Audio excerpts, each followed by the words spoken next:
नमस्कार शेतकरी बंधूंनो, pre monsoon कापूस ज्या ठिकाणी त्यातल्या त्यात खानदेशामध्ये जळगाव, धुळे, नंदुरबार आणि बुलढाणा जिल्ह्याच्या घाटाखालच्या भागामध्ये बऱ्याच ठिकाणी प्री मान्सून कापूस लागला आहे आणि जिथे वाढ व्यवस्थित आहे तिथं पाते आणि फुलांना सुद्धा सुरुवात झाली आहे आणि जिथं फुलांना सुरुवात झाली आहे तिथं गुलाबी बोंडाई सुद्धा आली आहे। गुलाबी बोंडाई फुलाला सुरुवात होईपर्यंत येत नाही, त्यामुळं अशा शेतकऱ्यांनी येत्या 24 तारखेला अमावस्या आहे, अमावस्येच्या नंतर गुलाबी बोंडाईच्या संख्येत जास्त वाढ होऊ शकते। त्यामुळं अमावस्या 24 तारखेनंतर 25, 26, 27, 28 या 4 दिवसामध्ये ज्या ठिकाणी पाते फुलं लागलेले आहेत कापसाला अशा ठिकाणी सरेंडर 30 मिली, रिहांश 20 मिली, झेप 10 मिली आणि सल्फर WDG 15 ग्रॅम याचा फवारा द्यावा।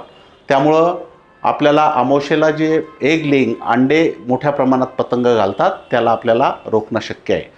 तसंच जिथे पाते फुलं लागलेले अशा शेतकऱ्यांना शेतात जर लाईटची व्यवस्था असेल तर त्यांनी लाईट ट्रॅप अवश्य लावा। तिसरी गोष्ट म्हणजे सुरुवातीला फुलातली अळी तपासून ते फुलं नष्ट करणे किंवा अळी नष्ट करणे, या 3 गोष्टी जर आपण केल्या, अमावस्येनंतरचा सरेंडरचा फवारा, नंतर फुलातली अळी नष्ट करणे आणि लाईट ट्रॅप लावणे, तर गुलाबी बोंडाईला आपण कंट्रोल करू शकतो। धन्यवाद।